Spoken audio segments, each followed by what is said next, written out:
Welcome to the Kitchen Revolution by Asahi Kasei. Today I'm going to show you a really revolutionary recipe for the biryani. I think biryani is possibly the most loved dish in India. Who doesn't love their Sunday biryani?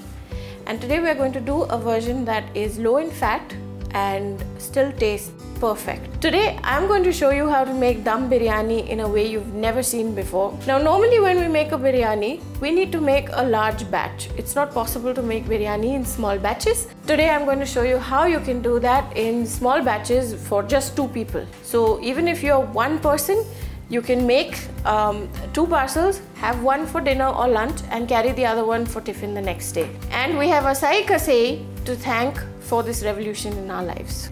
So the first thing we're going to do is make a marinade for the chicken. We'll start with yogurt, which works as a mild tenderizer. Onions pureed. Green chilli paste. Ginger garlic paste. This is the base of most Indian curries.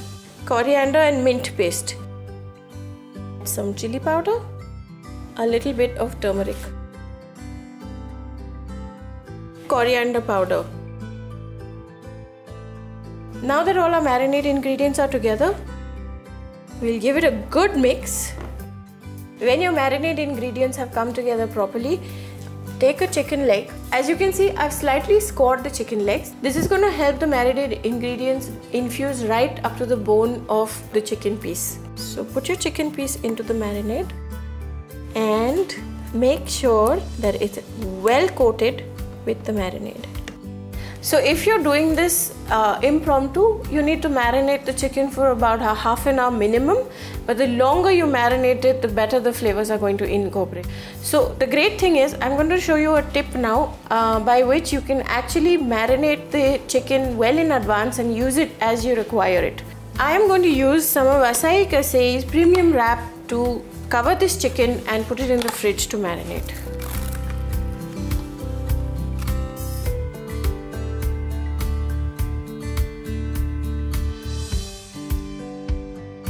So let's put that away.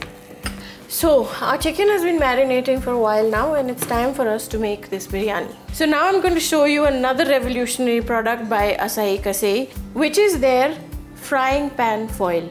Not to be confused with storage foil, because if you use this foil to store something, you're just wasting it. Frying pan foil from Asahi is actually silicone coated and it allows you to cook anything you want to without any oil. What that means is that we can take the calories of cooking something with oil out of the cooking process and then use a little bit of oil to flavor our food at the end if we wish to. First things first, we're going to get our pan warmed up. I am going to add just 1 teaspoon of ghee. The first thing we're going to do is add some dry fruit and toast it in the ghee that is nicely warmed up now. I've got cashew nuts, some lovely almonds. Toast the dry fruit really well for a few minutes. Once the dry fruits have got a nice golden color on them, transfer them onto a plate on the side. Now we're going to add the spices to the same pan where there is still some ghee left. Peppercorns, cloves. Spices, after all, are the key flavor in biryanis. Bay leaf, cinnamon. We're now going to put the chicken in to the pan to cook it.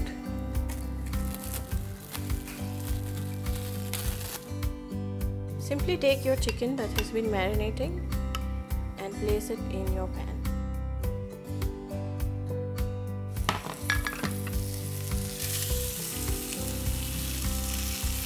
We are searing the chicken slightly and then we're going to cook the curry.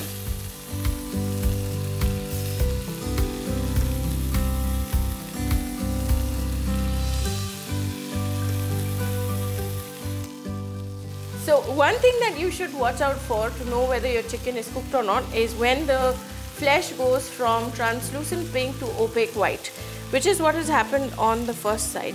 We're going to sear the other side a little bit and then we're going to add the marinade to make the curry. So our chicken is partially cooked now.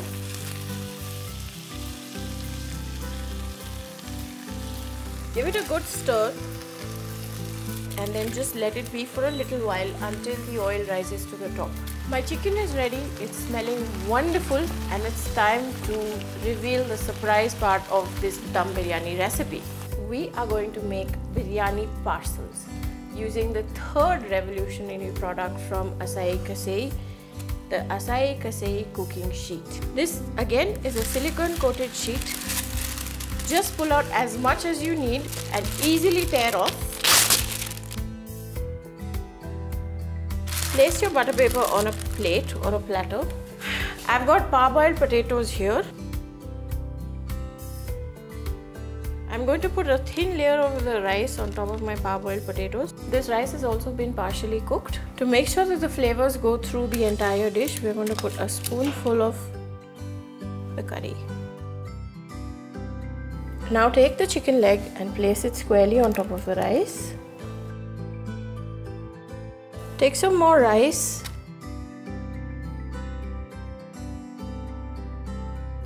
Our rice is now in place. We are going to top this with the most wonderful ingredient that goes into biryani, the fried onions or the brishta. And then comes the time of the roasted dry fruit that we kept aside. We're now going to put a sprinkling of rose water and Kewra water,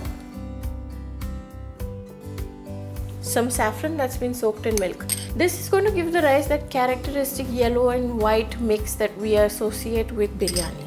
Coriander, look how beautifully fresh this is. We've kept it wrapped in the Asahi premium wrap. And mint leaves. Look at that, it's got everything that we put into a biryani, but it's going to make one small portion just for one person. But first I'd like to answer a question that I'm sure all of you have in your head. Why do it like this? So there is a reason why this is called the Asahi Kasei cooking sheet.